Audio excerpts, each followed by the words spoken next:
L'animal qu'on appelle rlap, le guépard, nous avons tué. Moi, par exemple, j'en ai tué. Et j'ai des queues ici qui prouvent. Ce n'est pas facile. Ce n'est pas facile. C'est dans la boue, c'est dans la poussière, c'est dans l'eau qu'on tue cet animal. Et quand tu finis de tuer cet animal, il s'éteint. Il faut pouvoir couper sa queue et aller montrer en famille. C'est ça qui prouve réellement que tu as tué l'animal. Des actions d'éclat de chasse racontées, puis célébrées. Le rythme traditionnel au goût, une expression à la fois musicale et chorégraphique, sacrée et symbolique. Pratiqué principalement par les chasseurs, il rend hommage à la divinité au goût, maître du fer, du feu. À travers chants, louanges et pas danse codifiés, les initiés racontent leurs exploits et perpétuent une mémoire ancestrale.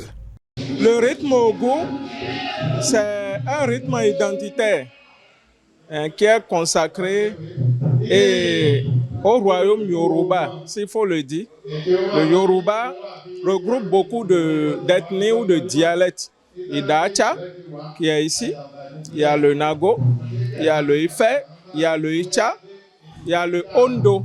C'est tout ça regroupé qu'on appelle Yoruba. Donc le rythme au goût, c'est un rythme des chasseurs qui fête l'espoir. L'espoir. On a vécu sur l'affrontement des animaux les plus sauvages, les plus féroces de la brousse. Réunis à l'occasion, les chasseurs ont voulu partager cette richesse culturelle avec un public plus large. Une initiative saluée qui vise à faire sortir ce rythme du siècle restreint des initiés pour le faire découvrir au plus grand nombre. Tout ce qui a trait au fait, c'est le goût. Le fait réuni, quelque part, ça devient fétiche au goût. Maintenant, ici, c'est la célébration de la danse au goût. Maintenant, cette célébration, nous dédions ça à notre frère Alain Adjile, qui, au quotidien, s'échine, se bat pour valoriser la culture de chez nous.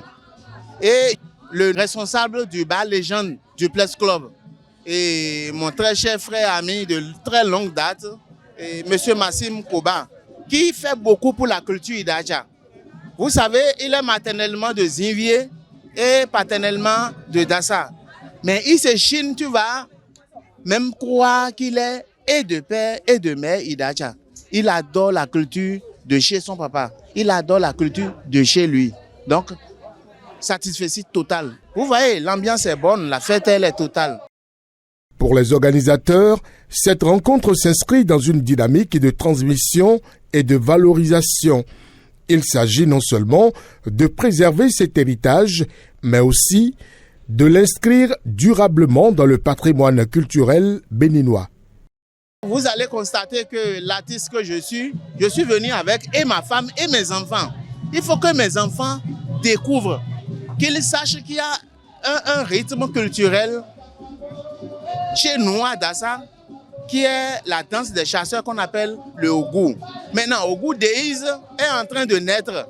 Je pense que nous allons faire 2e, 5e, 10e, 50e, 60e édition. Que ce rythme soit valorisé et que ce rythme soit quand même accepté dans le patrimoine de l'UNESCO, pourquoi pas. Quand vous entendez les chasseurs chanter, faire l'éloge, ils véhiculent toute une leçon, toute une vie de leur passé dans les forêts, comment ça se passe la chasse.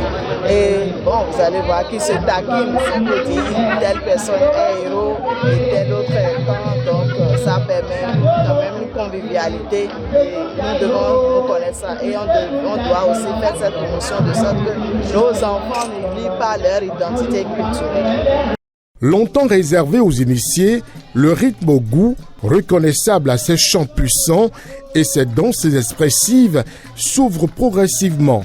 Aujourd'hui, il séduit au-delà des siècles traditionnels, tout en conservant son essence rituelle. Pour danser ça, il faut un pas devant, un pas derrière, un pas devant, un pas derrière. Tel le guépard, pour tuer un guépard, il faut aller pas à pas.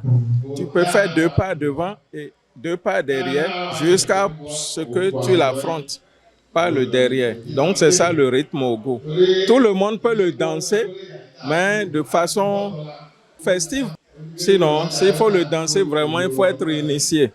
C'est ceux qui sont allés à la chasse, ceux qui ont pratiqué la chasse, qui ont tué au moins un animal féroce, qui peuvent danser le rythme Ogo. Les adeptes nourrissent désormais un espoir, voir ce rythme rayonner davantage au Bénin comme à l'international. Le rythme Ogo, nous souhaitons que ça soit vraiment un rythme qui fera la promotion de tout le Bénin entier, parce que toute collectivité, toute famille au Bénin ici, et même au-delà de nos frontières, adore le Ogo, vénère le Ogo.